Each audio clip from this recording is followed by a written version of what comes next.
Yeah. So, just a minute. Aviral, can you please make me co-host? Yeah. Yeah, I have made you.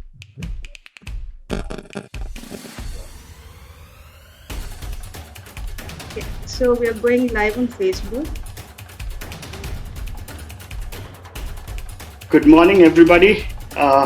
We are back with our next panel in the series of Script for Her Impact Week, and so for the last 2 days, for the last one day, we have gone through three panels. The first one being of women entrepreneurs from various socio-economic backgrounds, and talking about what is their vision of women entrepreneurship in India in future.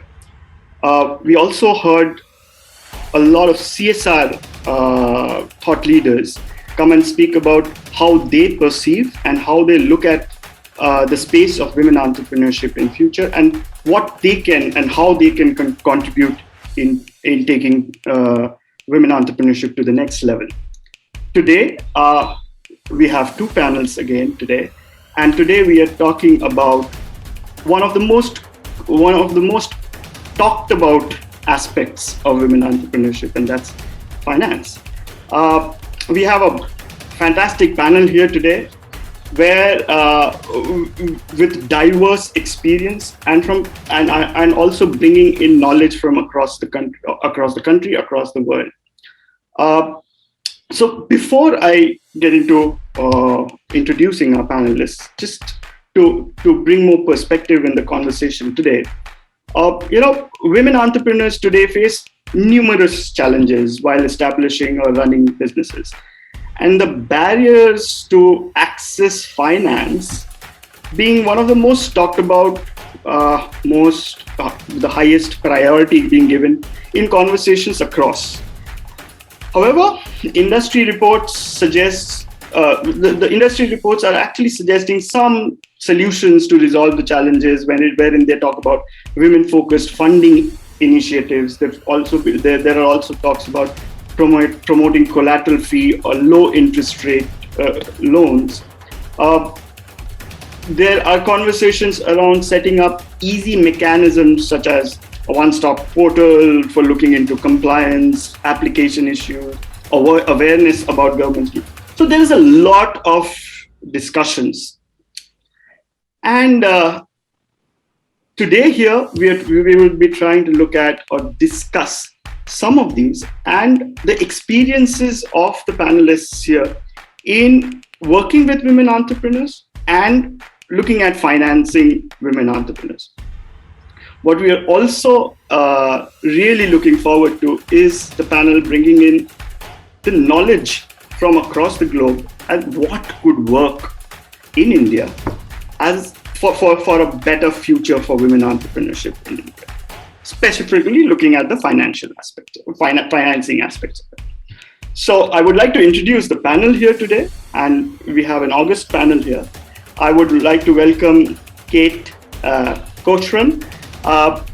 We have been trying to meet for a long time, and I have been hearing about Kate right from the time that they've been a very big support with Tamul, which is a sister organization of Dhriiti.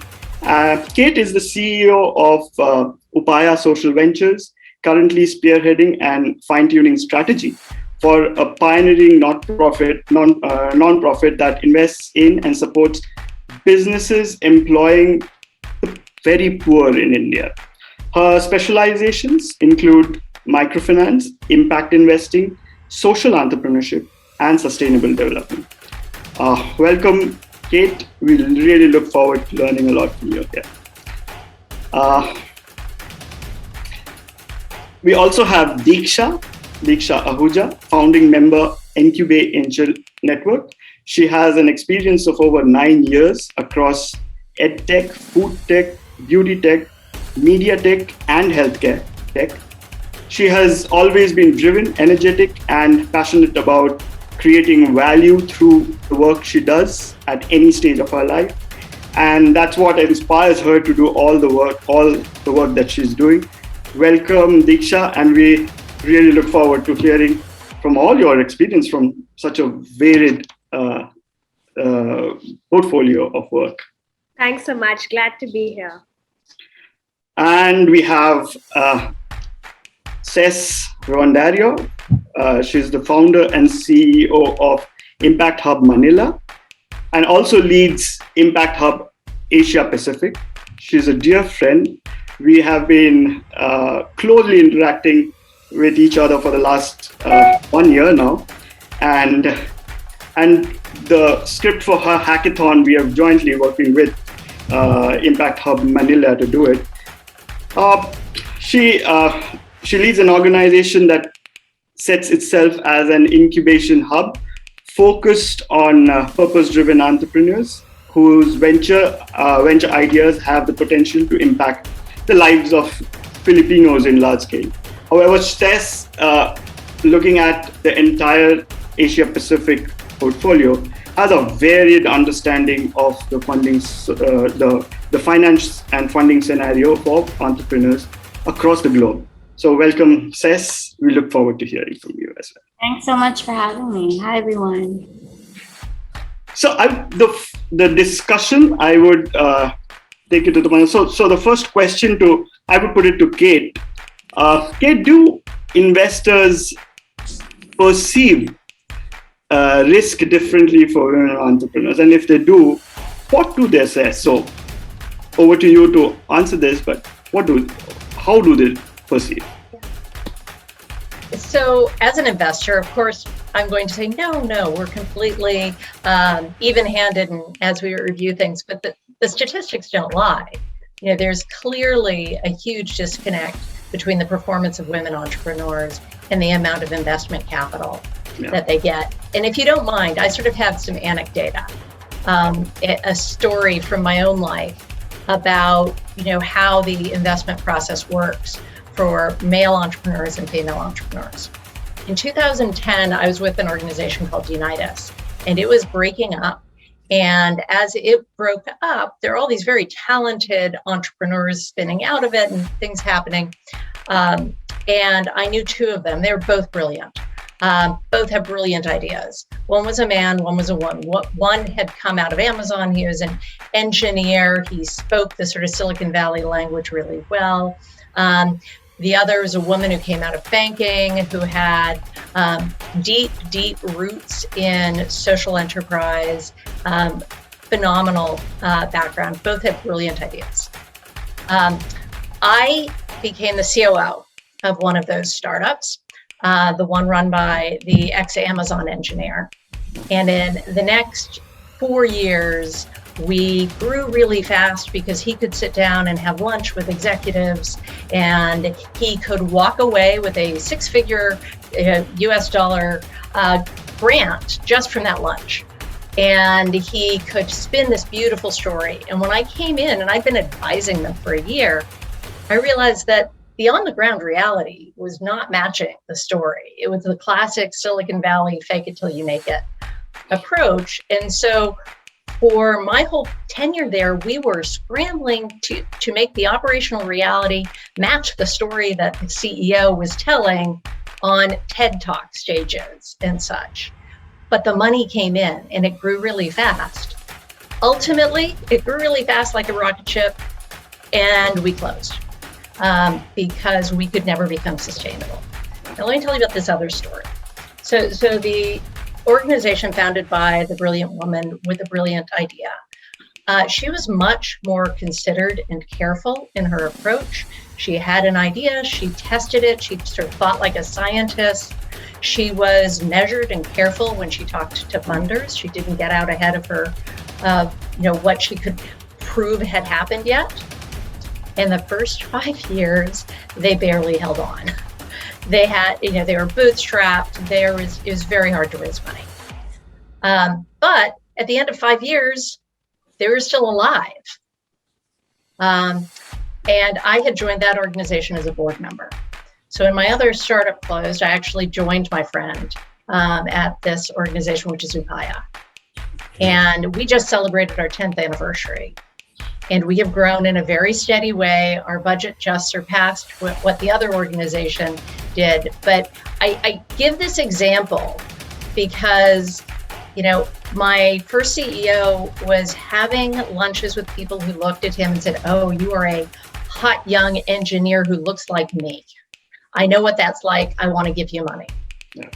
And so when we talk about risk and how people see it, early stage companies, which is what we invest in, all you can do is evaluate the entrepreneur. Yeah. And it is a human nature to evaluate people who look like you, who remind you of yourself, and give them more benefit of the doubt. So sorry, that was a little bit long, but I thought it was kind of a fun true life story to kick off our conversation. I think that also talks about how investors do perceive and women entrepreneurs and how women entrepreneurs also perceive themselves. Yes, absolutely. Also, so if I could extend this question to Cess again, do investors perceive risk differently for women entrepreneurs? What is your perspective?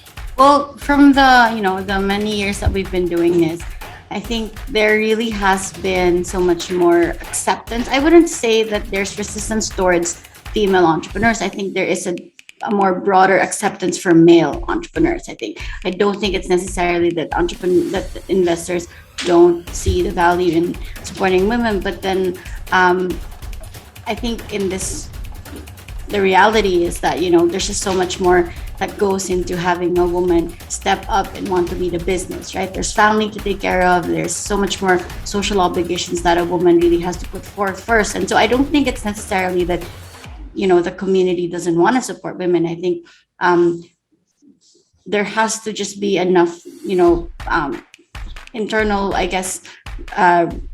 introspection from women to want to do this, right? Because there's so much more at the back happening. And also, from what we've seen, we have actually a lot of Impact Hub. Whenever we're asked, okay, what is the gender lens, approach of Impact Hub? We don't really have any because most of our entrepreneurs are women.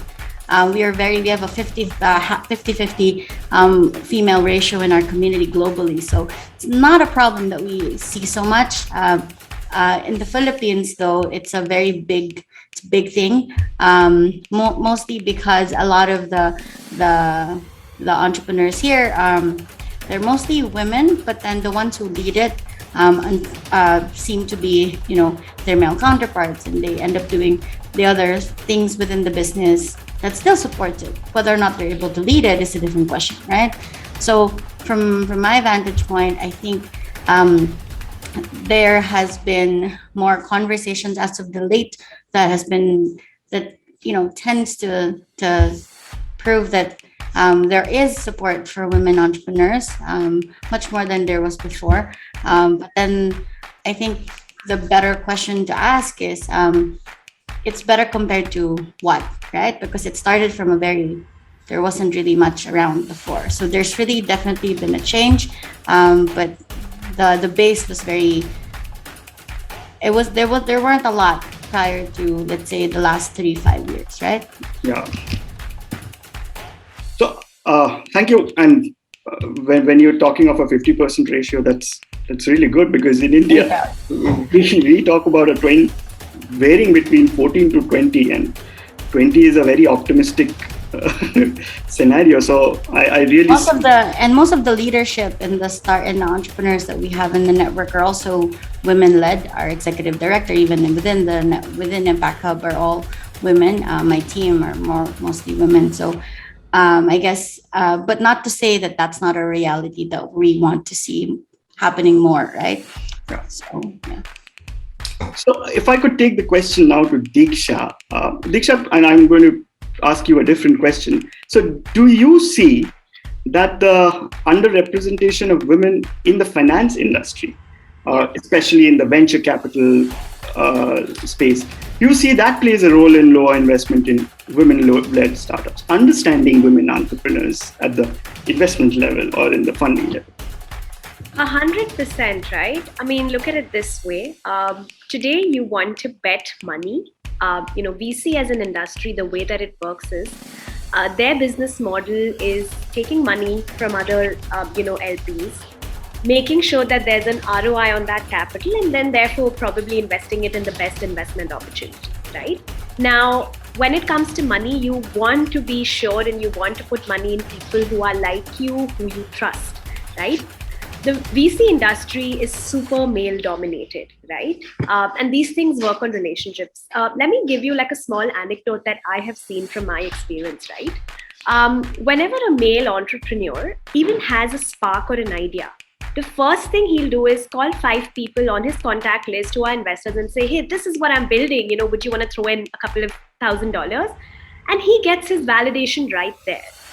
Women, on the other hand, actually end up speaking to an investor for the first time when they're pitching. So that's the disparity, in the level that we see, right? Now, when it comes to putting money, we also have to understand that, like Seth said, right, we've only seen a robust increase in the number of women becoming entrepreneurs in the past 3 to 5 years, and mainly in the three years or so, right? Owing to a lot of stress on diversity, funds being allocated by someone like a Melinda Gates or even the Me Too movements, right? But before this, and I'm saying this because I started my entrepreneurial journey 10 years back, in 2011, 2012, I could count the number of women who were founders around me because that's how rare we were, right? So if you don't have, and VC works in a very fundamental logic of we will put money in what we have seen past returns on, right? But the past returns don't exist because now is when women are coming, and we have the founders like Canva who are going to $40 billion valuations, right? So now the mindset is going to change, but primarily they don't have enough examples and they are not ready to really trust the women because we don't have that backlog. And the third thing is that there are so many new sectors that women have created that women are producing for, right? Whether it is femtech, even D2C. India has a very strong D2C wave. 70% of consumer decisions are made by women. More than 70% of founders of D2C products are still women founders, right? But still look at the finance, the numbers and the funding doesn't match. So there's a fundamental flaw there. And I would just call it, lack of wanting to change, unconscious biases. But I seriously see a big silver, gold, blue, whatever lining you might call it.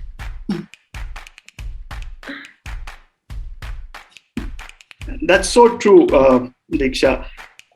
In fact, one of the conversations that we were having is that looking at women as and women entrepreneurs as a good, sensible market for their products is something that has to, and it has to move from this discussion of any kind of charity for it. It's not. It's you're doing pure business, and that's how it should be.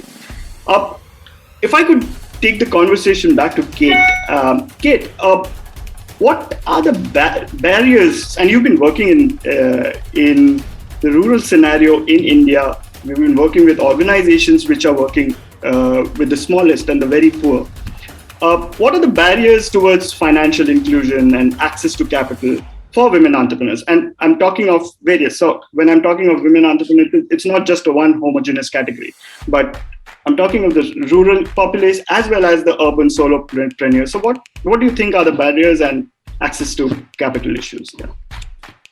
Yeah, so I think that, if you draw the continuum very, very wide, a lot of us got our start in the development sector in microfinance, and the image of the female micro entrepreneur lodged very deeply. Yeah. And that was good as far as it went. Except that I think that it unnecessarily gave the image of, this is what a woman entrepreneur looks like. So when a woman wants to launch a business that is going to employ 25 or 100 or 1,000 people, that she doesn't have a lot of people who have gone before her to pave the way to, as Deeksha said, show that this works, and therefore investors are going to feel comfortable with it. The other thing, and I think you kind of alluded to this in commenting on my story, there is an element that we know that women hold themselves back. They do not, paint as big a vision as male entrepreneurs. They are just more circumspect. And in an environment where investors are used to entrepreneurs overselling and hyping their business, a woman who's actually being probably much more realistic and honest looks like, not as exciting a company. And I know we at Upaya have been wrestling with this ourselves. And, Upaya is a female-founded company with a female CEO, and we still have to consciously talk about this and make sure that we are not overlooking companies just because the entrepreneur is being so honest. In fact, very interestingly, taking from what you talked about, so we had a very interesting incident. So we were doing a program for women entrepreneurs in the northeast of India, and there was one of the participants. She was very happy during the period, and somehow we just went and asked her, "What is so different? Why are you so happy?" And I had seen her in a different avatar at a different place. So she said, "See, when we are part of it in a room full of men who are trying to hog attention, we just want to step back and say, oh, I don't want this. But here I'm more comfortable because nobody is trying to be that aggressive." and that's a part of being a woman entrepreneur. They want to do it their way. And that's so. I think that's so true. If I can add to that, I shared a link in the chat to an article written by a friend, Bridget Helms, who runs the Miller Center at Santa Clara University. And what I loved about her piece is this is not about training women to be more like male entrepreneurs. It is about changing the systems so that women can be effective as they are. And a lot of that is building those networks of peer women. Yeah. Completely agree you on that. Would you like to comment on the same, Cess? Because I have another question for you, but I think that's the reality here. I think there's so much talk about how do we, get investors to see the other side of women entrepreneurs, but I think it's really giving voice to women and letting them know that they can do this, right? Because I do think that there will be support once there's much more encouragement for the community to step up and really take on the lead. I know we have so many hubbers and community members in Impact Hub that really we had to remind them that they were doing such great, amazing work, and and women, I myself, I hate PR, right? I will speak about myself. I hate PR. I hate putting anything that I do online because why? That's me, right? And so I think that's the same kind of I want my work to speak for what I do, right? I think that's the same mindset that a lot of women entrepreneurs have is I don't need that because we're not doing it for that reason, right? But as you know, in business, a lot of stakeholders, that matters to them, right? Getting yourself out there, seeing what you guys do, et cetera, et cetera. So I think it's shifting the landscape and not telling women how to do it like a man, because we're never going to do it like a man. Thank God, right? Because we have no offense, but because there's so much more about women we're expected to do it all. We're expected to be good at everything. We're expected to still come home and do whatever it is that we need to do as women. The expectations are so much, and so I think a lot of the things that I talk to my entrepreneurs about is that it's fine if you're not at the level where you think you need to be, because that's your own standard, right? And it's good. We always want to do more than we should, honestly.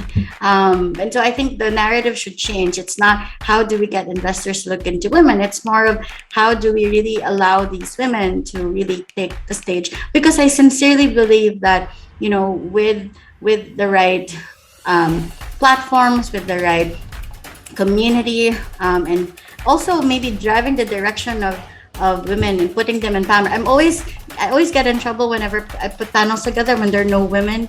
And that's a gripe that I always have. It's like more women. It has to be gender balance, if not, so that's something that we all can consciously do. And it's the little things, right? Who do you put in your board? Who do you put in your team, etc., etc.? I think it cannot just be a straight line about how do we get more money into women entrepreneurs in their businesses. It's more of how do we get women in general to embrace that they are freaking good, they are deserving of this space that they can, right? So while you guys can talk to all the investors, somebody also need to rally behind making people believe that they can do this, right? Agree, and I think all our panelists are talking about the same thing. Now, what I'd like to ask all of you here is, so what are the good examples of gender smart investing or gender sensitive investing practices that you have seen across the globe? Because one thing is to understand, but also change processes or thinking towards addressing the issue. So if I could put it across to you again, that what are some of the examples or probably cases that you know of, practices that you know of, which are really gender smart, gender sensitive investing practices? So I would like to take that question to Deeksha first, and then. Yeah. So, kind of picking up from what I said and the anecdote that I gave about when is the first time a woman founder is actually speaking to a VC, right? So one of the things that we introduced this concept called funder-founder meetups, where it was a very safe, it was a very open space for select, VCs. And we said we wanted women in VC because we also wanted them to engage. And we had a few women founders, and, these were like 10-minute one-to-one connect sessions, right? No pitching, no asking for money. It was just a space for them to get to know each other. What are you doing? What are you building? Can I help you connect, right? And just have or rather spark that relationship, right? That will do two things. One is it will let VCs know that, yes, there are amazing women founders out there, because I always hear from them there's a pipeline problem, which it isn't, right? There are amazing women founders out there. And the second thing is it actually instills a lot of confidence in the women founders, right?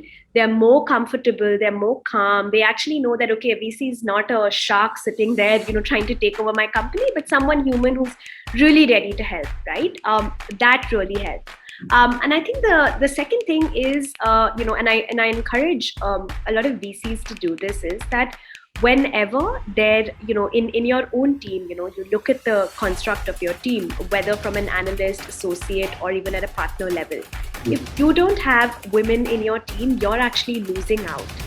Because there's enough data to prove that, the companies that are run by women that get funded have as much as 35% higher ROI, right? So a lot of, we work with a lot of VC firms that actually say, oh, we want to invest in D2C, we want to invest in healthcare, but they lack women. And I really coax them to go and relook at their, conduct, or rather their proportion, because not many women founders are going to approach these VC funds that don't even have one or two women on their team, right? So, those are the two things from my side. Fantastic. And if I could take that question to Kate, what are we doing differently to make sure that we are doing gender smart investing? Yeah, so I will say that this is still a learning process, even for Upaya. But, we have always said, oh, of course, we are very open to women entrepreneurs, but our portfolio wasn't balanced. And so in 2017, we publicly said our active portfolio will always be balanced between men and women entrepreneurs. And we were able to do that without trying until about the middle of last year. So now we are going to have to go out, and it's not about lowering standards. It's about making sure that we are going where the women entrepreneurs are, that they know that we are an option for them. And, because I completely agree with Deeksha, it isn't a pipeline problem. It's a marketing problem for the investors.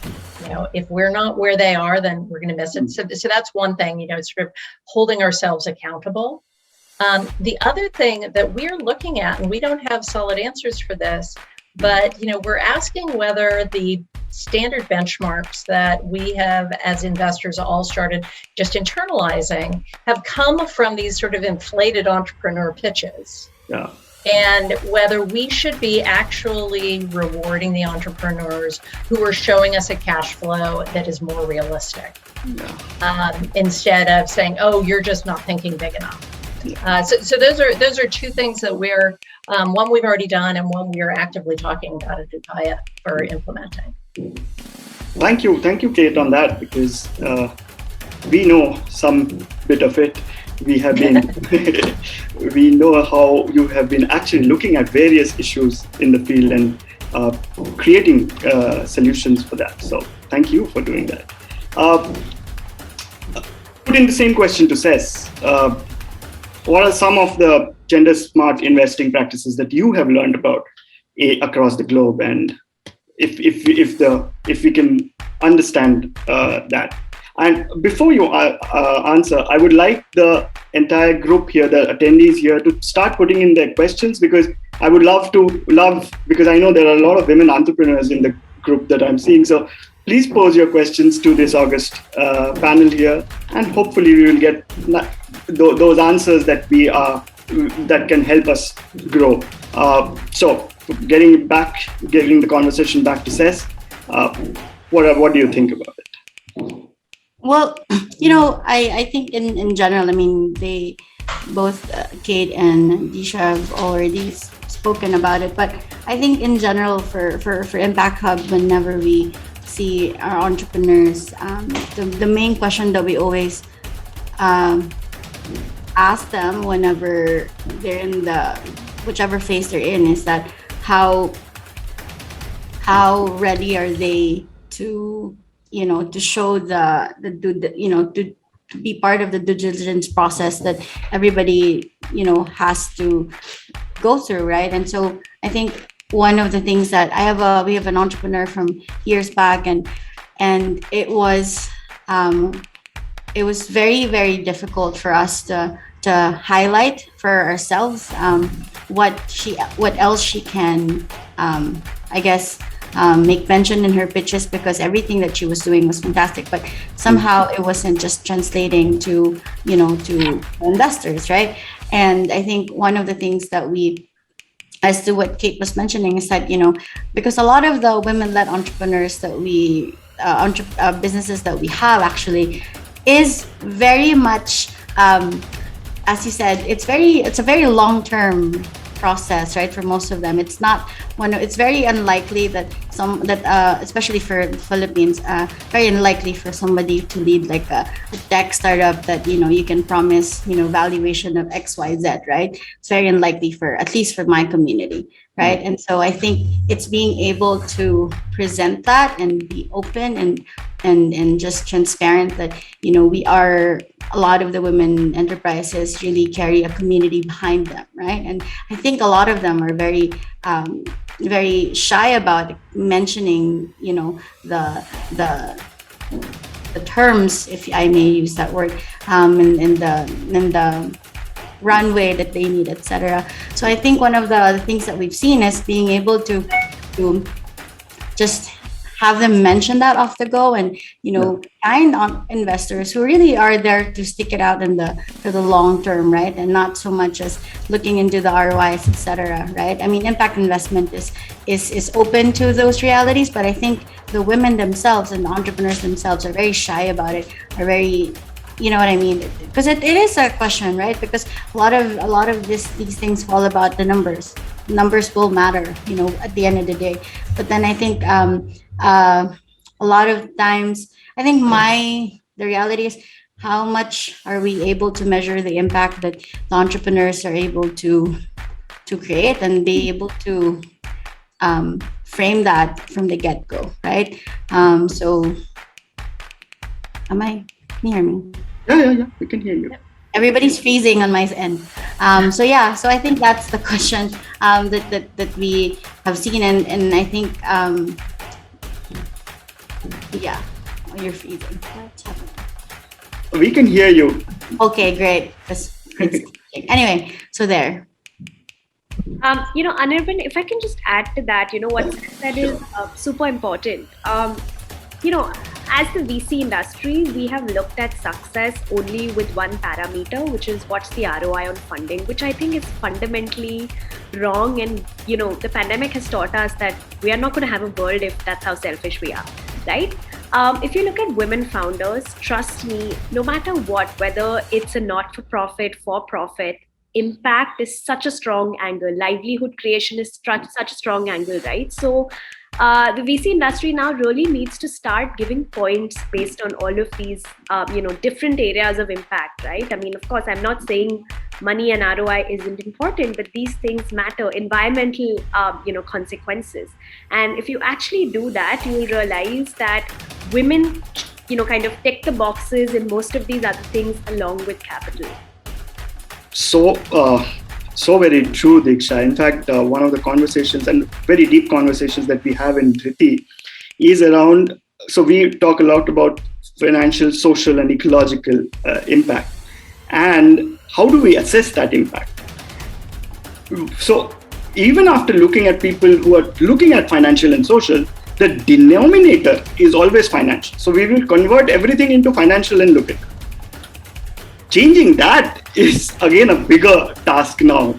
How do you measure return on investment without that denominator being only in financial terms? So fantastic point from you. And now I would also now like to take the question to a different level, basically looking at the context of this conclave where we are talking of future of women entrepreneurship.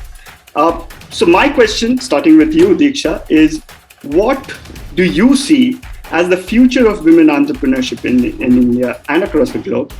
And what would be the nature of financing that would be instrumental in the future that you visualize? So both the aspects. How do you see the future? And yeah, I honestly said that pink, blue, green, whatever lines, I think the future is great, to be honest with you, right? Everyone today wants to support diversity. Everyone wants a change, right? And even in terms of networks, right? Like when we put together Encubay, I created it as an all-inclusive network of experts, mentors, corporates, investors that women could access, because that has been the fundamental problem for the past decade or so, right? Yeah. But now look at us, or all of us on this forum. Each of us are conscious and are making, taking steps to ensure that women founders have networks. Yeah. I know that they are excellent when it comes to their ideas and what they're building. They're socially very, very aware. On the money side, right, on pitching, what Kate said is true, right? Unfortunately, men are used to showing bigger visions, bigger numbers. Women are very, very conscious about that, right? So slowly, I think that needs to change. But I do want to tell women that please don't be afraid to talk about what you're building. It is game changing. Talk about yourself. I could so relate with Sess because I'm constantly pushing all the women founders in my network. Please talk about what you do. Get your PR out there. It is so important. But there's so many like her who they say that's not who we relate to. But to be honest, when you're starting a company, people first trust you. If they trust you, then they'll trust your brand, right? So that's one of those necessary evils that you got to deal with, right? So, in my scenario, I think this is a great time to be a woman founder. The biggest of corporates, to governments, to organizations like ours really, really want to support women. And trust me, VC as an industry will come around, because if they don't have startups pitching to them, their business model doesn't exist. Okay, so I will move this question to Kate then.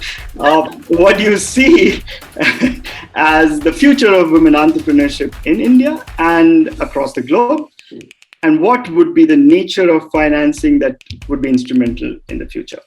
On to you, Kate. So I am naturally optimistic. But I think that there's good reason to be optimistic about women entrepreneurs. I believe that the more these networks and these peer supports grow and an infrastructure is built to support women entrepreneurs, I think that is going to enable them to continue when maybe 5 years ago they might have given up.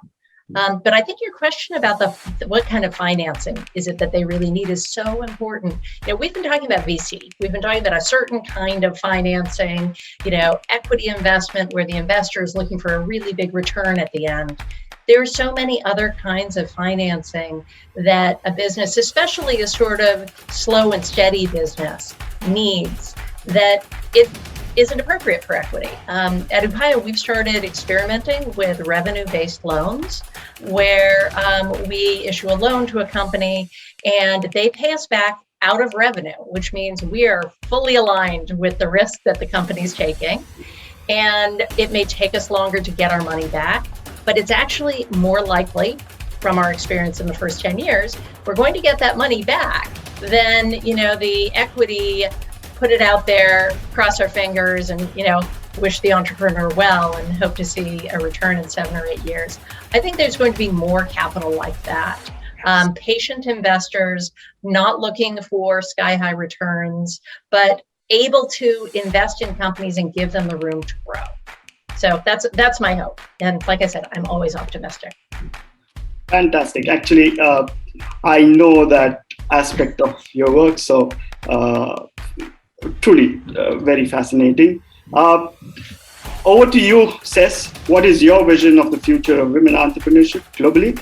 And I know that you are looking as a head of Asia Pacific. You're also looking to be a part of the Indian growth story. Sure. So we need just so we're clear. Impact Hub is not in India. Why? What's wrong? Come on. Okay. So, like Kate, I think women essentially are the future. Right? That's that. And I think the Philippines actually is the 9th country that is, I think we're the 9th country that's most friendly to social entrepreneurs, especially the women, right?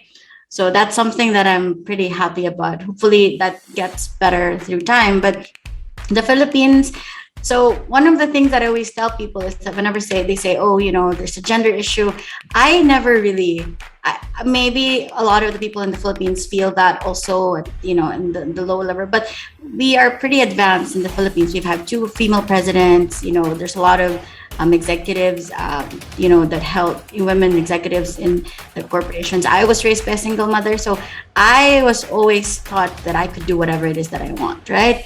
And actually, the Philippines is a matriarchal country, right? It's the motherland. We're very much, everybody will tell you without their mothers, they will not even be close to where they are, right? We're very matriarchal here. So as far as the Philippines is concerned, we're always going to have women founders and leaders. The question is, will they get the same adulation? Will they get the same platform to speak about their work as most of the women who really does hug the spotlight, but not to their fault, right? Because they just know how to do these things and they just have more bandwidth. My favorite question to ask is, how do these people have time? I don't understand, honestly. Like, I don't get it. But maybe there is a better machinery behind them. I don't know. Maybe I think that's what it is, right? So I think similarly for Asia Pacific, and I see this so much, more than half of Impact Hub founders in Asia Pacific are women, right? And I'm very proud of that. And so the future is going to be fantastic because we are, women comprise more than half of the consumer population. And, we have buying powers, right? So if you want to make your businesses thrive, you better put women in your board. You better put women at the helm because they're going to know what people want to buy. At the core of entrepreneurship, at the core of business, at the core of creating solutions for people, you need to be putting people who knows internally, inherently what is needed in the world, right? And so if people are smart, they're going to put women there because women are not just going to ideate better. Women are going to work better because we have to. There's so much more dependent on us. We have to be smarter. We have to be more cautious about what we need to do, right? So, and I think the world is going to continue to embrace that because now I think women are so much more encouraged. Hopefully they're more inspired. And if we continue having these dialogues and, these forums about showcasing how brilliant everybody is and how they should be getting their work out the door, then we can just see more and more of them. But it takes a village, right, to raise, and now it takes a village to empower and make sure that we keep, building the circle bigger. Thanks, Ses. Thanks. And we have some questions coming from the audience. So if I could share these questions, but we have got a really good understanding and picture from the discussion today that where should we lead?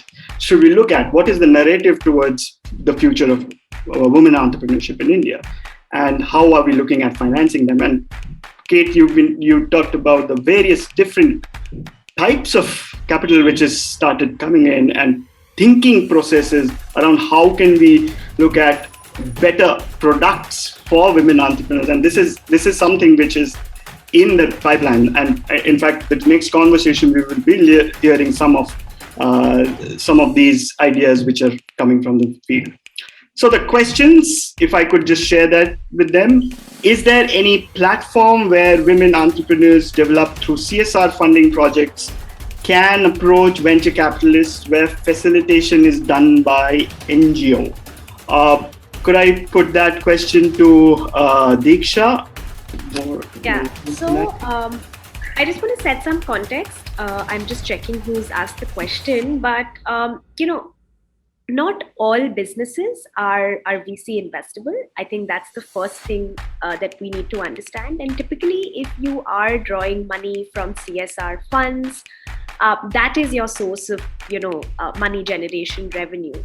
VCs don't look at those models, right? Fundamentally, because I explained that their model is to get maximum ROI, on companies and the money that their investors have invested in, right? You might want to look at options. Like there are a few family offices that have philanthropic arms.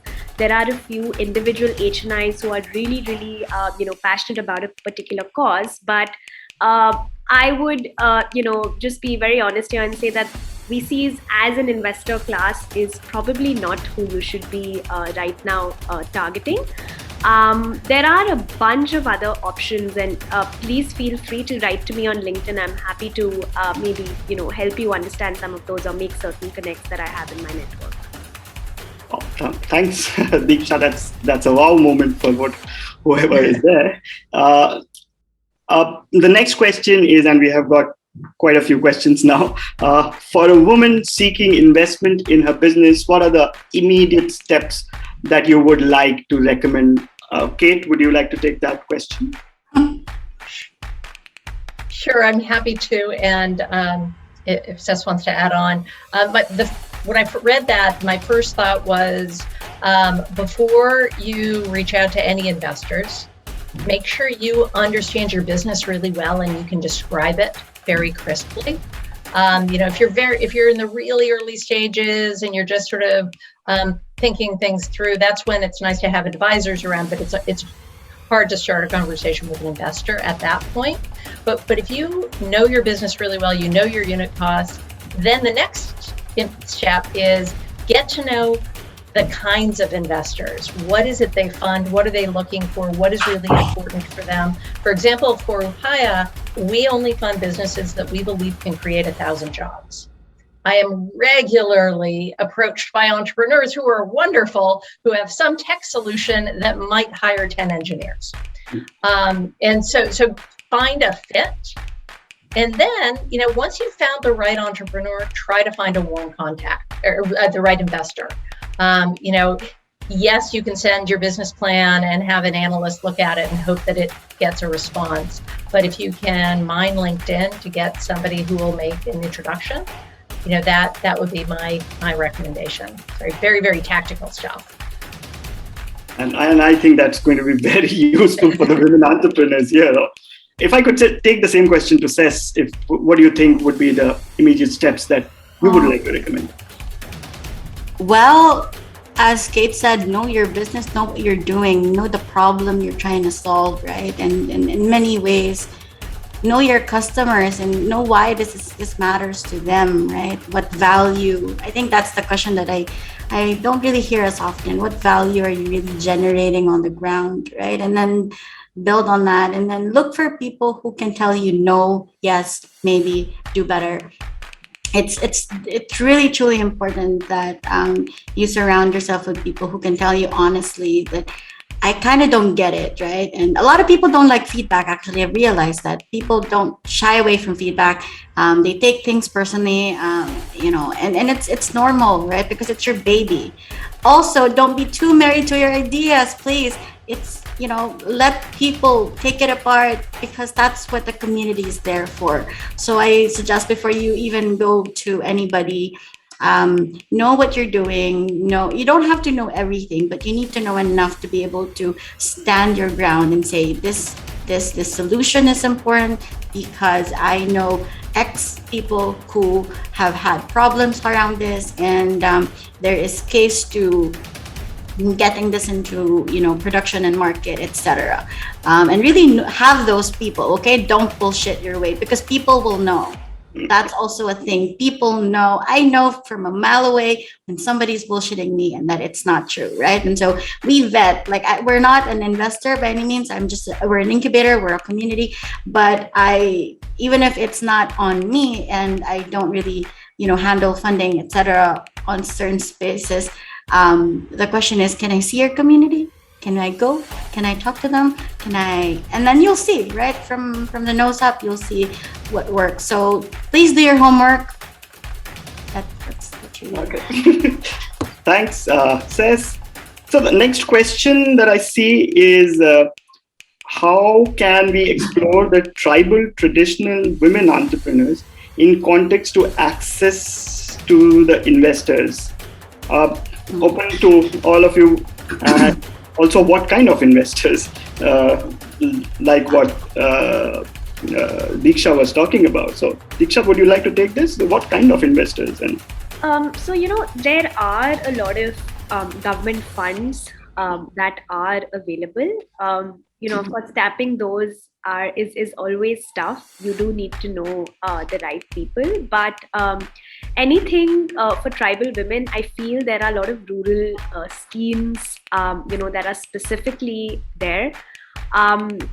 Maybe we should be looking at some of those. I know that, Startup India has a scheme called Stand Up India, which is specifically for women. Loans or capital, 10 lakhs is given specifically for women.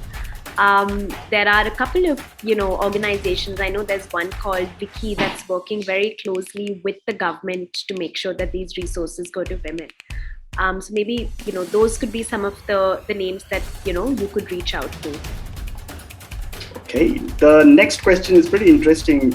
As a woman entrepreneur, I'm reluctant to ask for big funds from a VC because I don't have the courage to face the big fall in case my enterprise doesn't work, as I have more accountability to my family and less support from my family and society.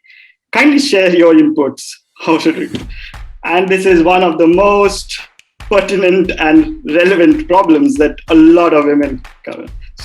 So, Deeksha, Kate, I know you've answered these questions many times. So, no, I'm just going to make one statement, and I would love to hear from Kate and Ses. Whoever said this, first of all, kudos to you. I think male entrepreneurs have the same feeling. The difference is we're just more honest. Okay. Second thing is, I think the biggest hurdle and the risk that you've taken is by being an entrepreneur, right? Everything else will follow. So if you made that path, trust me, things are not going to be as tough as saying that this is what I want to do with my life. But yeah, I'm kind of, would love to hear from Kate and Ses. I also just want to say great self-awareness. Like, understanding that puts you ahead of so many other entrepreneurs. But think of it this way. If you believe in your business and you believe that it is deserving of this kind of investment, then, it's the investor's job to do their due diligence to decide whether they believe in you. And honestly, investing is professional betting. We know we're not always going to get it right. It's not personal. As long as you're being open and honest with the investor, they're going on a journey with you. And if it doesn't work out, then, the investor was prepared for that. So I think it's something to wrestle with, and I very much respect the fact that you've identified it. But know that this is investors go through this all the time. So great question. In fact, whoever posed that question, I must tell you that there are some VCs, some investors, and we have someone in this panel who have walked through even the ups and downs only if you're being honest to them. We've always been honest, and there have been downs, and the investors will they want to be along with you. They've always tried to be along with you. So that's for sure. Being honest is something I think Kate talked about, and I think that's true. The next question, and I would pose that to Ses, what role does communication have in enabling rural women entrepreneurs to understand the financial options for her? Can you share some specific examples or stories? So basically awareness through communication. Yes. Well, it's a two-pronged effort, right? It's getting the stories out there, but also being able to handle it when it does come to you. I've seen many stories, especially of small, micro level entrepreneurs who start, who weren't ready also for when all of the hype came, right? They weren't ready for it also. So it's very important to get your story out. Definitely, it's very important to get. That's why, again, I go back to my statement earlier: do your homework, know what you're doing, know what you are trying to create, and then communicate that. And communication, definitely, I've said this earlier. Most women shy away from it. I think because we were always taught that. I don't know what we were taught actually. I think a lot of it is that we feel that, as that other question earlier, it's always about not being confident about what we have because it might fail, because it might not be true, etc., etc. But then I think it goes back to how much you know of what you're doing and what matters. And so communication will only help you. And it's also one of the things that I keep seeing is that it's also a good way to validate and also help refine your idea as you go through the process, because it also does get, as long as you are able to get feedback and accept them and work on them when they come, right? So communication does play a big part. I think this goes back to also being able to, this is more actually for organizations like, those who are able to support women, the funders, the government actually really, I think, I keep saying this, they should communicate more what they can do for entrepreneurs, right? Because it's that gap that we don't see. Women want to get out there, even if, women, the entrepreneurs want to get their stuff out there. If they don't know what to do and where to go, I think that's also a mismatch in just the community. And so I think it's a two-pronged effort, right? So women really need to get themselves out there and communicate and assert themselves, right, on social media, especially because everything has gone digital. There is now no excuse for you not to be able to tell the world about what you're doing.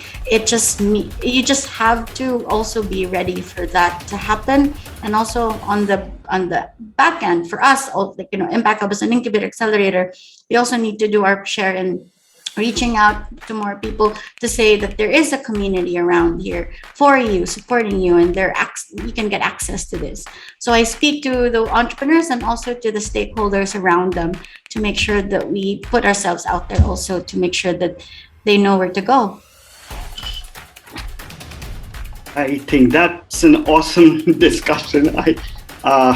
Each question, so all the relevant questions being answered, and a lot of ground covered actually in the discussion. And I would like to thank each one of you here, Deeksha, Kate, Ses, for bringing in so much perspective into the discussion. And I'm sure a lot of women entrepreneurs here and who are also following us on Facebook Live. They have learned a lot here in the discussion that we were doing. Thank you once again, Kate. It was a pleasure meeting you for the first time. We've had all those other kind of discussions we had never been able to, and we look forward to continuing this discussion around women entrepreneurship with you.